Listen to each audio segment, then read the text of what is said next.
Boa noite, pessoal. Sejam todos bem-vindos e bem-vindas a mais um encontro aqui no SEI Campinas, Centro Educacional Integrado Padre Santi Capriotti, que nos recebe todas as semanas, às quartas, às 7h10, às 7h10, 7h15 da noite, no nosso programa semanal, o Devaneios no Café. Então, acontecemos ao vivo neste horário e depois a gente vai gravado ali tanto para o YouTube quanto o Spotify, para as outras plataformas aí de streaming. Então, bem-vindos a mais um encontro, onde a gente tem o nosso programa para sair um pouco da lógica habitual. O Devaneios é para a gente também poder sair um pouco do nosso pensar habitual, da nossa consciência habitual. E os nossos encontros, eles estão acontecendo ali com temáticas sugeridas pelos seguidores da página. Então, toda segunda-feira, agora já virou o dia certo, tá? Toda segunda-feira eu lanço uma caixinha, um story, de temas que vocês sugerem, e aí eu vou colocando ali as temáticas que foram sugeridas, eu vou postando ali, e as temáticas que são mais curtidas, ou se tiverem só 4 ou 3, elas vão para votação na terça-feira, as sugestões vão para votação na terça-feira, e na quarta sai o resultado, né? Na quarta, antes do devaneio, sai o resultado oficial de qual foi o tema selecionado aí por vocês. Hoje o nosso tema foi bem interessante, foi um tema que eu acho que venceu inclusive por um voto, tá? Quem está aqui chegando? A Silvia Nóbrega. Tudo jóia, Silvia? Boa noite, seja muito bem-vinda aqui ao Devaneios, viu, Silvia? Então, antes de eu falar do tema, qual foi o tema vencedor, que foi uma disputa bem acirrada, eu só não estou lembrado agora qual foi o segundo tema que teve ali em disputa, que teve ali o segundo lugar, mas depois eu vou lembrar. Mas antes eu vou reiterar também a nossa parceria com a editora Vozes. Eu sempre trago a cada semana um lançamento da editora Vozes, aí fazendo uma recomendação a vocês de livro. E olha só, o livro que eu vou recomendar essa semana é bem interessante. É um livro que é uma troca de cartas, tá? É um livro de correspondência, assim como também já foi o livro das trocas de cartas entre Jung e Freud, né, até a separação deles e tudo mais. Temos essa outra troca de cartas entre Jung e Adolf Keller sobre teologia e psicologia. A correspondência de Carl Gustav Jung e Adolf Keller, editada por Marianne Geller Wildberger. Este livro aqui que é uma estreia da Voz. Então, são cartas trocadas entre Jung e Adolf Keller. Tem um livrinho de fofocas também, para quem gosta de esses livros de cartas trocadas. É bem interessante, né? Tem vários livros, assim, até um livro, né, o Cartas a um Jovem Poeta, são cartas trocadas também. Então, digamos assim, as cartas trocadas, elas são uma troca de intimidade, tá? A temática que é com esse Keller, se não me engano, ele é um teólogo, um pastor, eu não vou lembrar agora, ele tem a ver com essa atividade ali mais espiritual, mais religiosa, eucarística, né? É teólogo aqui, achei, ele é teólogo mesmo. E o Jung, que é o pai da psicologia analítica, ele dá ali a origem à psicologia analítica. Então, para quem gostar do tema de teologia e psicologia, tem esta recomendação aqui da Vozes. Estou com o dedo aqui em cima do título, pronto. Que é este livro aqui, sobre teologia e psicologia aqui, que é uma estreia da editora Vozes. Acho bem interessante, acho que vale muito a pena para quem quer se aprofundar mais nessa temática, nessa dupla temática vale muito a pena. Até porque é um livro que convida à intimidade por conta da forma como ele foi editado, né? Ele é uma troca de cartas, então é uma troca de intimidades ali, onde os dois vão trocando ideias sobre psicologia e religião. Boa noite para Valéria que está aqui sempre conosco. Boa noite, Valéria, seja muito bem-vinda aqui ao nosso Devaneios no Café. E bom, agora entrando na nossa temática, deixa eu ver se eu só consigo me ajeitar aqui. Pronto, ajeitar aqui na cadeira. Hoje a nossa temática foi mais votada, foi do tema: o que você coloca para fora? O que colocamos para fora? Essa foi a temática. E quem sugeriu essa temática até colocou algumas sugestões ali do que se coloca para fora.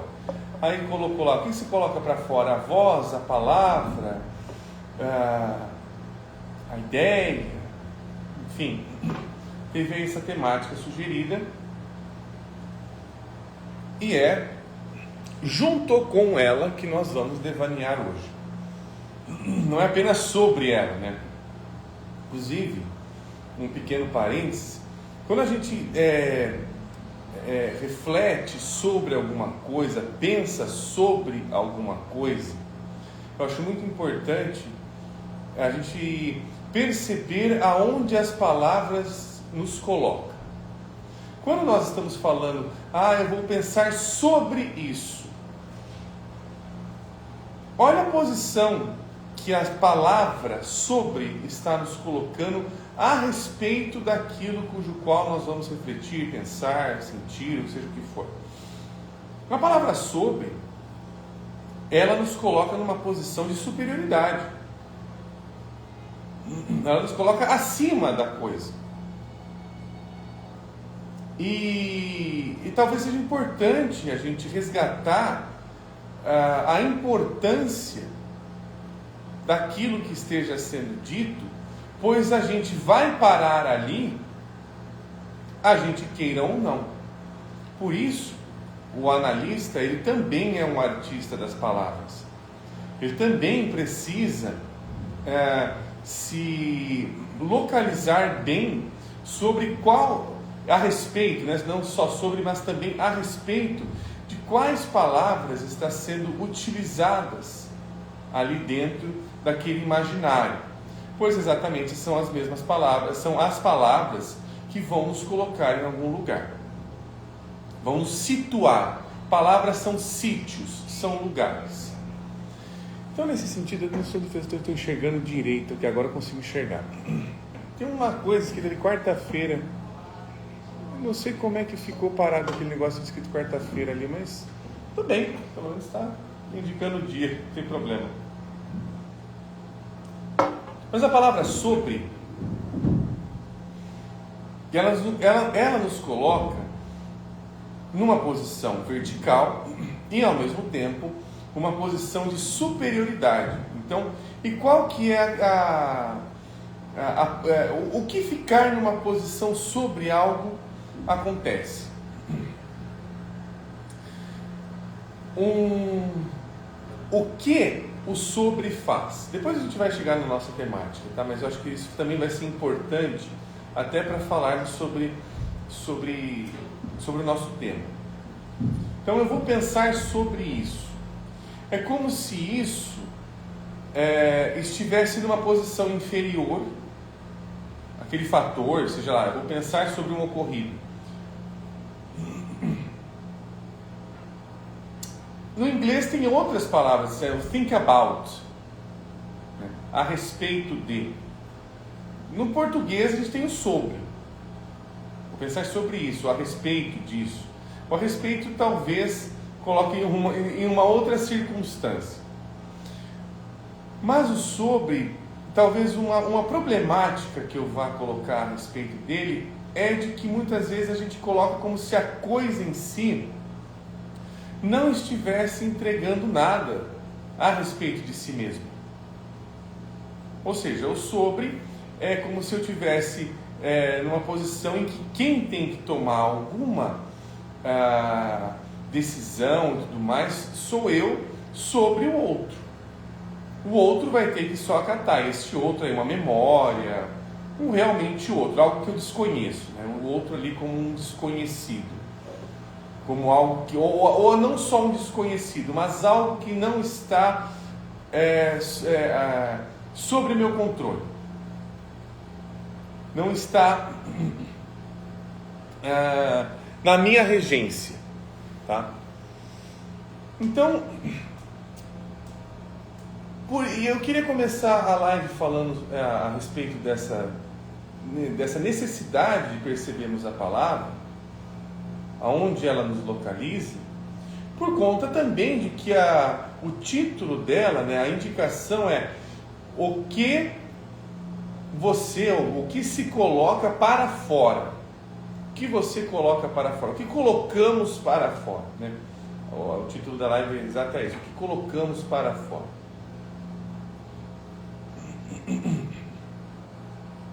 Bom, aí nós temos uma dualidade que é o dentro e fora. Para eu colocar alguma coisa para fora, primeiramente ela tinha que estar dentro de alguma coisa. E no caso ali, né, tem que estar dentro de mim. Então, essas indicativas da voz, a palavra e tudo mais, o mais interessante até pensando agora, até dentro de uma perspectiva da clínica, é que tudo aquilo que nós falamos já está dentro de nós de alguma forma, já habita em nós. Ou seja, aquilo que colocamos para fora, de alguma forma, já nos vê como casa.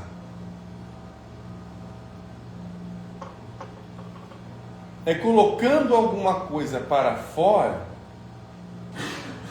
que eu também percebo a qualidade da casa. Em outras palavras, é a forma que eu saio na rua que vai dizer a qualidade de como eu estou habitando também. Isso é muito interessante. Não sei como é que você está escutando isso, mas já tem um comentário aqui, tá? Deixa eu ver aqui. Tem um comentário da Valéria. Deixa eu me aproximar. Diz que a boca fala o que está cheio o coração. Sim. Sim, é uma frase, né? Uma frase, digamos assim, um jargão popular, né, Valéria? Esse é um jargão popular. A boca fala daquilo que o coração está cheio, né? Eu até já brinquei uma vez com essa frase aqui no Freud Estupefato, fazendo um meme com ela, falando: a boca fala daquilo que o inconsciente está cheio, enfim. Eu já fiz essa brincadeira aqui no Freud Estupefato também. Esse é um ponto, né? Primeiro, até mesmo se tratando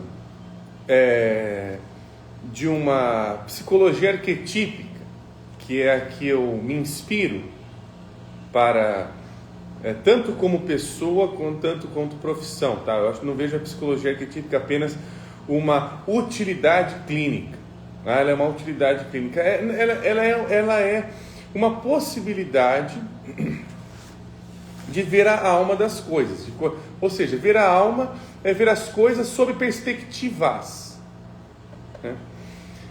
E uma coisa muito interessante é que dentro da psicologia arquetípica, ela até tem um livro do Hillman que tem esse título, tá? Chama-se O Pensamento do Coração e a Alma do Mundo. Ou seja, ali é como o coração pensa e não como a mente pensa. Ele desloca então o logos da mente e volta-se para o coração, ou seja, ele está fazendo um caminho descendente, se a gente for até pensar nesse sentido, um caminho de cima para baixo, que é um caminho de aprofundamento. Se eu for pensar com o coração, eu preciso sair de uma posição sobre e ir para uma posição mais abaixo, eu tenho que ir para baixo. Então, até não foi à toa, é interessante ter começar a comentar essa posição do sobre aqui. Mas o interessante também, pegando nessa posição que a gente está falando hoje, o que nós colocamos para fora e da forma que colocamos para fora, também vai dizer a qualidade de como aquilo está habitando, está nos habitando. E claro, o que nos interessa aqui também, pensando sobre isso, é a lógica do coração. Aquilo que está sendo colocado para fora, não através do racional. Eu não estou só preocupado com as palavras, mas o tom que elas estão tomando. Falar uma mesma frase, com o tom, por exemplo, eu estou muito feliz. Eu falo, eu estou muito feliz. Não é. A mesma frase não tem a mesma entonação, não vai para o mesmo lugar, mesmo dizendo a mesma coisa. Mas elas não vão parar no mesmo lugar. Então, a qualidade de como alguma coisa é colocada para fora é também a qualidade como ela, vamos colocar assim, desinterioriza. Ela sai de um tipo de interioridade. Ela sai de um tipo de forma de habitar alguma coisa. Ou seja, quando a gente vai para fora de alguma coisa, quando a gente sai de alguma situação, quando a gente sai de casa, quando a gente fala, quando a gente abre a boca e coloca alguma coisa para fora, esta mesma coisa começa a tomar vida própria, começa a sair dos meus domínios. Olha que interessante, a palavra domus, que quer dizer casa, é o que dá origem à palavra domínio. Então, o domus, o domínio e a casa estão ali regendo a forma como algo habita. Então, o que a gente coloca para fora? De que forma colocamos para fora? É também uma forma de como isso está habitando. Como é que isso faz casa? Colocar para fora também é uma forma de fazer casa. E olha só, para não falar que eu estou sendo doido de pensar assim, eu trouxe um livro aqui, que eu já trouxe nas lives. Esse livro aqui é um grande... É uma companhia agradável, é uma companhia muito... É um excelente anfitrião este livro aqui, que chama-se Como se Fosse Casa, uma correspondência, de Ana Martins Marques e de Eduardo Jorge. Eu já trouxe esse livro aqui, ele não é novidade para quem acompanha aí já há muito tempo os devaneios. Eu acho que já trouxe esse livro umas 3, 4 vezes, e essa daqui é só mais uma de tantas outras que eu já trouxe aqui.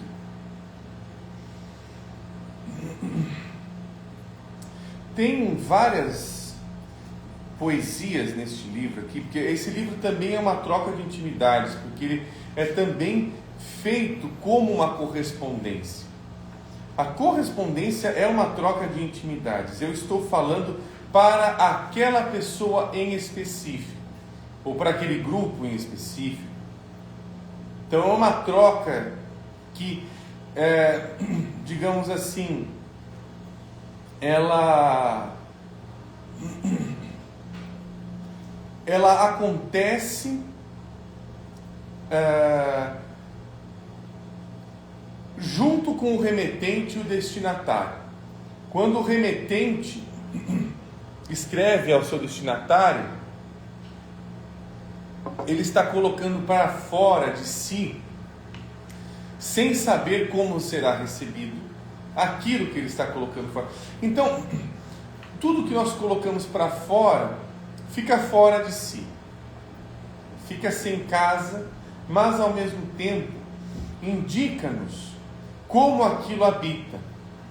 E olha só, tem um poema desse livro, é um poema curto, mas ele vai dizer o seguinte aqui, ó.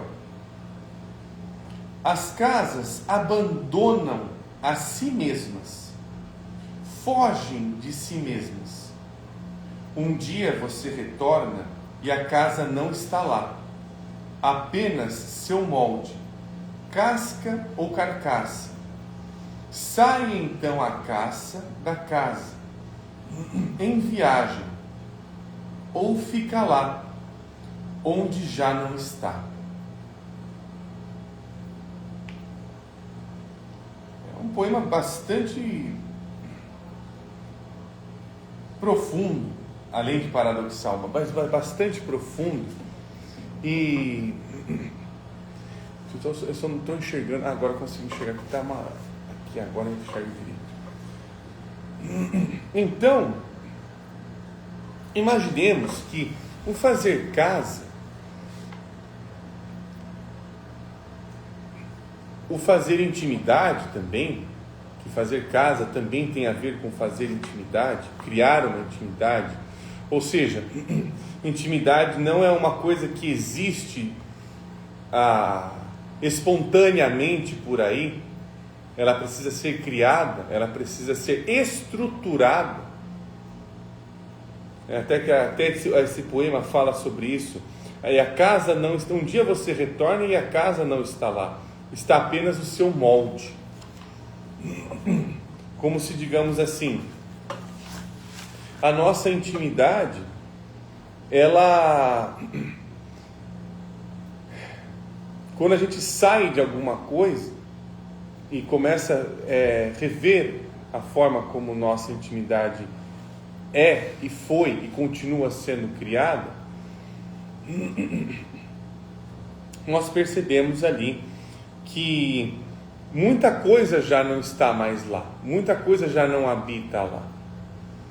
Um dos imaginários da casa é de que, para se fazer casa, o que está dentro dela está preservado do mundo. Nós fazemos casas para tentar preservar algumas coisas que nos é importante. E cada cômodo acolhe dessas coisas. Se nos é importante ter um lugar para as nossas necessidades, a casa abriga um banheiro. Se é importante termos um lugar onde possamos descansar em paz, a casa abriga um quarto. Se é importante termos um lugar onde a convivência e a possibilidade de todos abrirem a boca juntos, enquanto dividem, enquanto se tornam companheiros aquele que divide o pão com pães, então a casa abriga a sala de jantar.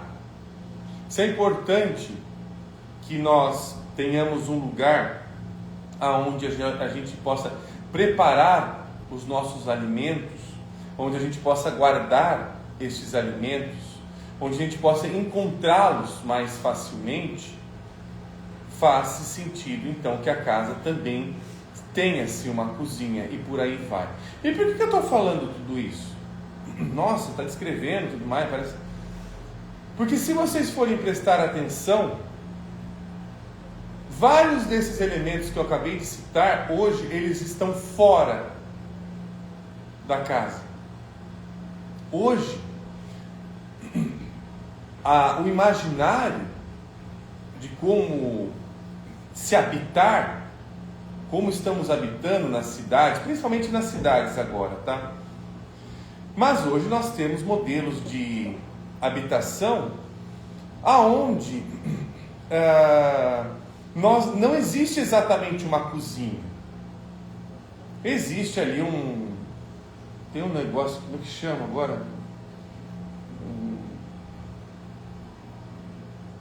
É uma tábua, esqueci o nome do negócio. É aqueles fogões por indução. Você coloca ali, você faz alguma coisa por indução, nem forno tem, muitas vezes. Você coloca ali uma bancada, lembrei, é uma bancada. Então tem uma bancada, tem um forno com indução ali, no máximo ali um micro-ondas, se precisar, mas aquilo não é uma cozinha. Tem lugares, inclusive uma das coisas, né, dessas novas formas de habitação, os estúdios, por exemplo, estúdios, kitnets, ou lugares que, digamos assim, é tudo em um só, não tem mais as divisórias de cômodos, não tem mais paredes, pouquíssimas portas e por aí vai. Esses lugares estão mostrando como mudou a nossa forma de habitar, como ela foi transformada. Então, ter uma bancada com um forno de indução não é uma cozinha, tá? É o que a Valéria falou, espaço gourmet. Olha lá se tiver ainda, tá? Olha lá se tiver. Tem espaço gourmet e tudo mais. Mas, agora vamos colocar aqui, vamos imaginar um pouco juntos aqui é devaneios, né? Mas, por exemplo, o que me vem, o que traz muito a palavra estúdio, espaço gourmet que você está falando agora, né, Valéria? Mas são lugares que, digamos assim, o que é um estúdio? Dentre tantas coisas que pode ser um estúdio, ele costuma ser um local de trabalho. Olha que interessante isso. O estúdio, a palavra estúdio, tem um estúdio de fotografias, onde eu vou tratar de fotografias e tudo mais. Tem um estúdio de um ateliê, né? Um estúdio de artes, por aí vai. É um lugar de trabalho. Mas se nós estamos falando de casa, agora a casa vira um estúdio, isso também vai modificar a forma como habitamos. Então, será que a cozinha não ficou do lado de fora da casa? E a cozinha está sendo entendida como sendo, digamos, um restaurante? Ou um lugar fora? Ou um lugar que está em outro lugar? Ou que não precisa de cozinha? Será que as nossas formas de fazer casa hoje, eu estou especificando hoje um pouco mais até nos grandes centros, nas grandes cidades, em várias cidades, nas grandes cidades sim, tem mais de 1 milhão, 2 milhões de habitantes, aí por aí vai, aumenta. Ou até menos, 500 mil também, dependendo da cidade como for. Mas, de que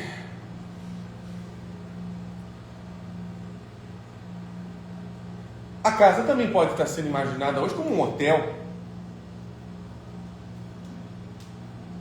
Então o que está ficando do lado de fora da casa hoje?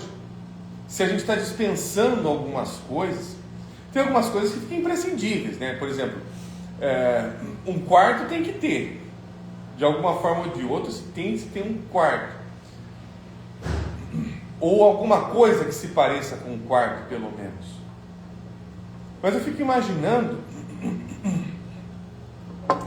que o que ficou fora hoje da casa, o que hoje foi sendo entendido que não precisa, para eu habitar eu não preciso disso. Não sei, será que a casa está sendo uma continuidade do trabalho? Eu não sei, pode ser.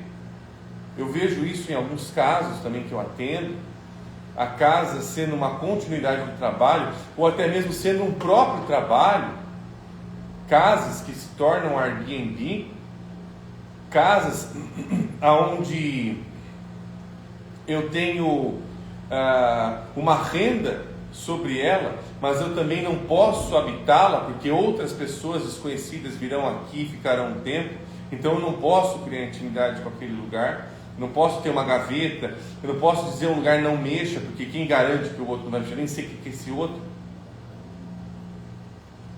Isso tudo vai alterando a nossa maneira de colocar as coisas para fora também.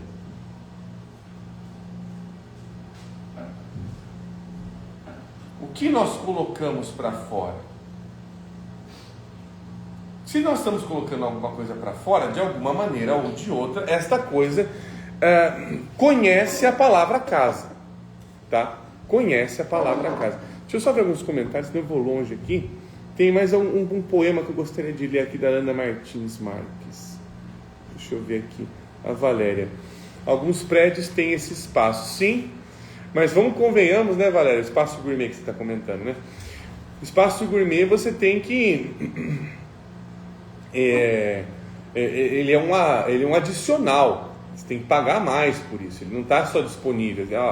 Ele é parte da casa. Não, você quer, você paga mais. E aí o que é um espaço gourmet? Um espaço que me dá uma vista. É uma varanda, né? Geralmente espaço gourmet é uma varandona ali e tal. Mas é como se fosse um privilégio. Olha que interessante. É como se eu estivesse comprando um privilégio de ter uma vista melhor, ter um espaço aumentado daquele apartamento, daquele estúdio, seja do que for.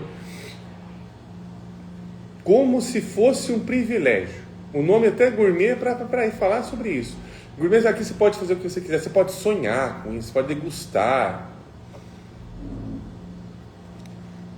Olha como é que as casas estão sendo imaginadas hoje. Porque o que acontece? Muita coisa da forma como nós estamos fazendo casa hoje fica de fora. Por exemplo, hoje grande parte das casas ou dos apartamentos que estão sendo construídos, grande parte, não todos, tá? Claro que tem suas exceções e tudo mais e tal.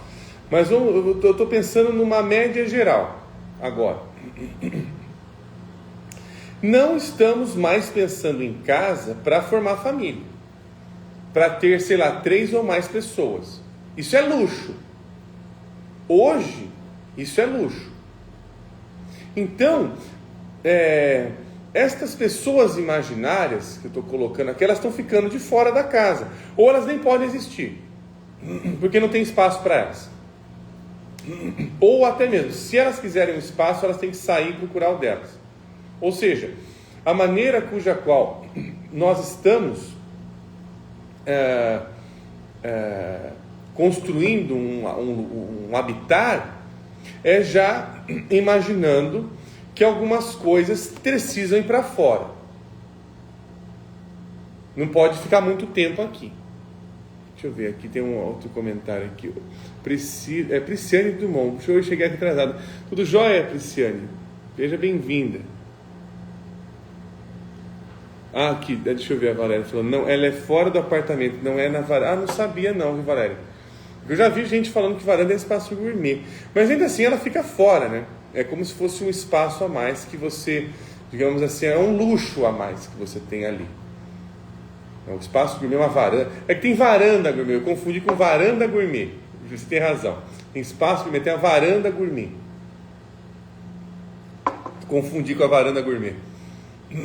Tem razão. Ai, peraí. Cliquei errado aqui. O que eu cliquei? Ué, o que eu cliquei aqui? Mudou a live. Ficou esquisito. Como é que eu mudo isso aqui? Deixa eu ver como é que eu mudo isso aqui. Tem como eu mudar. Peraí. Deixa eu mudar, peraí. Ficou melhor assim? Acho que ficou. Eu cliquei em alguma coisa aqui. O que eu cliquei aqui? Deixa eu só tirar esse negócio. Ai, que horrível. Assim fica melhor? Deixa eu ver. Eu até tirei o negócio lá que está escrito quarta-feira. Pronto, acho que assim fica melhor. Pronto. Cliquei alguma coisa aqui. Deixa eu ver aqui quem está falando. A Enila. A casa física ou psíquica também pode acontecer como um casulo, uma redoma que protege o que está se transformando, um útero que gesta aquilo que em algum momento vai alcançar o mundo externo. Sim,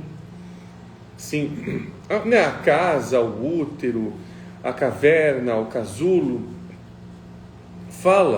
vou pegar emprestado uma expressão do Emmanuel Cottia, fala sobre lugares extraterrestres. Por que extraterrestres? Pois esses lugares, eles não estão em contato direto com o mundo. O útero, a casa, sei lá, a caverna, o hotel, seja o que for, aquele espaço, ele me protege de várias coisas. Por exemplo, se eu estou em casa, eu não está chovendo lá fora, salvo algumas exceções, mas eu faço casa para me proteger da chuva, para me proteger do sol. Então ele é um extraterrestre, está acontecendo coisas ali que não está acontecendo no mundo. Por isso que ele é um extraterrestre. O Emmanuel Cotter foi bem feliz em colocar que a casa é um extraterrestre no mundo. Sim, ali o tempo é diferente, ali o modo de se viver é diferente. Eu não vou receber determinadas influências, então a casa também tem um sentido de proteção. E quando nós estamos agora falando sobre o nosso tema de hoje, ao colocar algo para fora, o que colocamos para fora, e isso é também muito interessante acontecendo clinicamente, pois tudo aquilo que é colocado para fora e que, digamos assim, ficou muito tempo dentro de um lugar, não vou falar preso, mas muito tempo dentro de um lugar, muitas vezes ele sai com um tom de fragilidade. Hoje mesmo, hoje eu estava atendendo uma paciente que comentou uma coisa muito interessante, de uma pessoa que resolveu se abrir e pôr para fora, através, acho que de uma carta, ou foi falar com uma amiga dela, e dentro dessa escrita, coisa que ela não tinha feito e tudo mais, de colocar para fora, ela comenta ali o quão fragilizada ela se sente fazendo isso. Ou seja, tudo aquilo que a gente coloca para fora tem esse sentido. Tudo aquilo que a gente abre, a gente vai entender que aquilo está desprotegido. Por isso que aquilo que está fora de casa, é por isso que até mesmo psicologicamente falando, aquilo que está fora de casa está em angústia, pois ela não está protegida, ela não está dentro dos seus domínios. Mas é claro que se eu quero, aí é um paradoxo, porque se eu quero fazer uma mudança, eu vou precisar ficar desprotegido. Eu preciso, em algum momento, me desproteger para mudar, porque senão as coisas não vão mudar. Elas não vão transitar, elas não saem do lugar, elas vão ficar sempre no lugar que elas ficaram. Elas vão sempre habitar da mesma forma cuja qual elas foram construídas para serem habitadas. Percebe? É por isso que na mítica grega tem um dos princípios mais sofisticados e elaborados, tão elaborado que talvez a gente não tenha nem entendido nada, falando um português claro, talvez a gente não tenha entendido nada deste princípio, que é um princípio da xenia, que é o princípio da hospitalidade. Acho que a gente não aprendeu nada sobre hospitalidade em alguns quesitos aí. Claro que tem salvas exceções, mas novamente não estou falando sobre elas, tal. Mas a hospitalidade diz sobre o quê? E vamos aqui entender isso como uma metáfora, tá? A hospitalidade diz respeito a algo que está na rua, que está fora de casa e ao mesmo tempo está desprotegido. E a hospitalidade significa, eu vou acolher esse estranho aqui, esse desconhecido, porque se eu não acolher ele vai me ferrar depois. Se eu não conseguir acolhê-lo bem, recebê-lo bem, ele vai me ferrar depois. Olha a lição psicológica que tem dentro disso. Dentro. Embaixo disso, basilando a nossa forma de ver o mundo. Isso não é fácil de ser compreendido.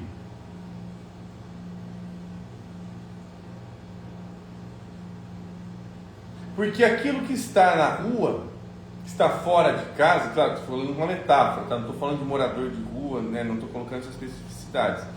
Mas aquilo que está fora de casa está mais vulnerável. Aquilo que eu coloco para fora está mais vulnerável.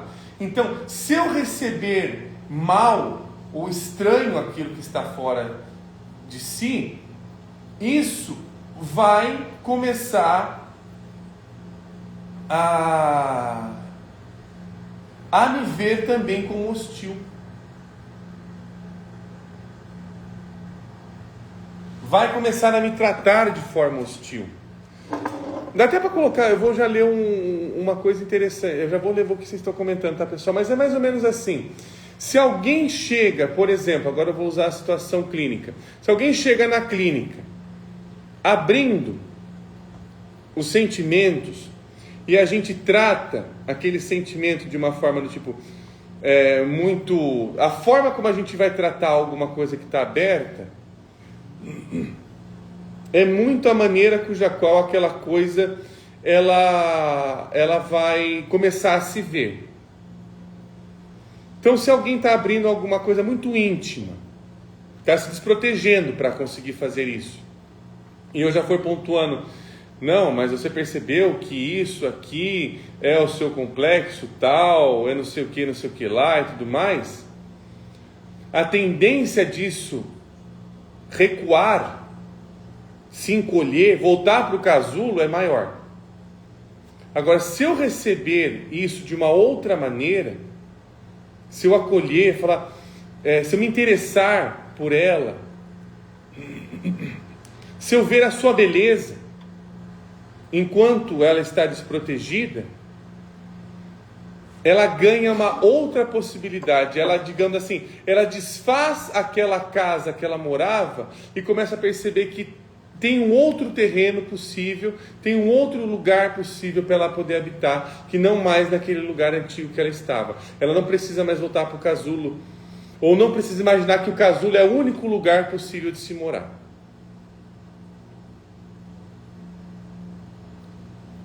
Né? Que até dentro tem uma poesia da Ana Martins, não sei nem se está nesse livro, mas somos nômades. A poesia é nômade. Ela faz outros estilos de morada. E para fazer estilos de morada, a gente tem que aprender a sair, pôr para fora, sair de si, ficar fora de si. Isso é mais difícil do que se parece, tá? Porque é o momento que nós estamos mais vulneráveis. Olha que ponto bom que nós chegamos aqui na nossa live. Deixa eu ver aqui os comentários de vocês. Deixa eu ver, o comentário da Valéria. Em análise, quando coloco para fora, de certa forma, me tira da angústia, precisava falar. Mas o importante também, Valéria, é como isso é recebido, tá? É claro que é importante você falar em análise, mas eu também estou colocando a importância de como isso é acolhido, como é recebido. Porque isso vira um estrangeiro. A partir do momento que você tira alguma coisa, né, você coloca para fora algo, e esse algo tem um sentir-se de intimidade, isso é muito íntimo, isso é muito meu, isso fica muito desprotegido. Então, como isso vai ser recebido, também é como isso vai ser visto e vai ser vivido. É como eu recebo alguma coisa, é como isso vai ser vivida também, sobre quem recebe, sobre o que recebe. É uma dupla, não é só de um para o outro, é um e outro, é os dois acontecendo juntos, é concomitância. Enila, me veio a imagem de uma borboleta que por algum motivo não pode romper o casulo, é uma imagem triste de algo que está pronto, mas não alcançou o voo que seria o seu destino. Não sei, talvez tenham coisas que foram feitas, digamos assim, para não quebrarem o casulo, talvez tenham borboletas que não foram feitas para sair do casulo, mas ao mesmo tempo elas nos apresentam um tipo de qualidade de como as coisas são. Ou seja, toda borboleta tem que sair do casulo? Não necessariamente. Não necessariamente. Mas a gente aprende com aquelas que não saíram. O que elas estão dizendo? Borboleta que nem... Tem lagarta que nem é para ser borboleta. Não sei. Também tem essa. Tem a Ana aqui falando. A hospitalidade significa bem isso, acolher quem passa, não quem vai ficar. É interessante, né, Ana, você comentou agora, porque o que acontece? Olha que ponto bom que você tocou agora. Se eu acolher aquele que passa, o andarilho, aquilo que está em transição, se eu acolho bem, ele continua podendo entrar em transição, ele vai fazer casa e não era em mim. Olha que coisa interessante. O acolher bem, o aprender a acolher bem, acolher bem não é ser... Deixar a casa da mãe Joana acolher bem também, tá? Não vai confundir esse negócio. Não é casa da mãe Joana acolher bem. Mas o acolher bem é exatamente a possibilidade daquilo ganhar forças para continuar a sua jornada. Isso é acolher bem. Não é de ficar aqui. Porque talvez se você estiver precisando fazer a sua casa e você fica aqui, você não foi acolhido. Você foi, sei lá, tragado, engolido, preso por algum motivo, até o que nos é prazeroso nos prende muitas vezes. Mas acolhimento é aquilo que pode nos colocar em transição. É um belíssimo comentário aqui, importantíssimo para a nossa live. Importantíssimo, né? Aqui é Nila. É saber acolher, não prender, né? A Ana complementando aqui. Ei, Nila, não é porque uma imagem é triste que ela não tem o direito de acontecer, não é mesmo? Sim. Até porque a imagem nos traz perspectivas. Então nós podemos ver diversas perspectivas. A borboleta que fica no casulo, ela que tenta sair do casulo e não consegue, a que consegue a muito custo, a que perde a asa saindo do casulo. Tem tantas imagens. Todas elas apresentam qualidades, né? Quando a gente fala de imagens, a gente está também falando de qualitativos. Qual que é a qualidade desta coisa? E se a gente tentar sair um pouco desse pensamento meio obsessivo de o que eu faço com isso, o que eu faço com isso, talvez a gente aprenda melhor a se interessar pelas imagens, a apreciar as imagens. Assim elas nos tocam de forma diferente. Elas fazem o que elas precisam fazer sobre elas mesmas. Em vez de a gente ficar tomando elas como premonição, como premissas, buscando isso uma defesa, o que nós estamos falando hoje na live é muito interessante, porque a gente está tentando sair da concepção da defesa e ir para a concepção de o que tem coisas que estão pedindo para entrar em transição e elas precisam aprender a sair um pouco do lugar que elas estão para fazerem isso. Precisam ir para fora. O que eu coloco para fora é aquilo que está pedindo mudanças. Pronto. Aqui a Enila falando, aproveitando o gancho de falar de imagem, pode falar um pouquinho sobre o grupo de estudos que vai acontecer? Ah, sim, Enila, posso falar sim. Dia 10 de agosto, na segunda-feira, das 8 às 10 da noite, estou tentando lembrar o horário, tá? Eu estou imaginando, aí, para quem estiver interessado, pode mandar recado também dentro do direct da página, mas eu estou imaginando um grupo de estudos onde nós vamos ter, vamos ali colocar nas nossas mãos a intimidade, fazer ela com as mãos, ao invés de a gente ficar muito na teoria e tudo mais. Claro que a gente vai estudar, é um grupo de estudos também, que é o Ateliê de Artes. Eu imaginei o ateliê de imagens, na verdade, desculpa, é o ateliê de imagens. Que, claro, a gente vai ali utilizar de ferramentas artísticas, por isso que eu falei, confundi com o ateliê de artes. Mas a gente vai utilizar isso de ferramentas artísticas para entrarmos numa relação mais corporal, mais vivificante com a psique. Ao invés de ela ser só uma relação muito teorizante e tudo mais, não, a gente vai fazer na prática. Tem uma prática com isso. A psique, ela é um cultivo. Ela não acontece por ela própria, espontaneamente. O Jung tem uma frase que fala que é assim, mas o Hillman, ele contesta um pouco essa lógica do Jung. Ele vai entender que a psique é algo que, se ela não for cultivada, ela não acontece. Então a gente vai cultivar. O grupo é para cultivarmos psique, tá? Para cultivarmos imagens.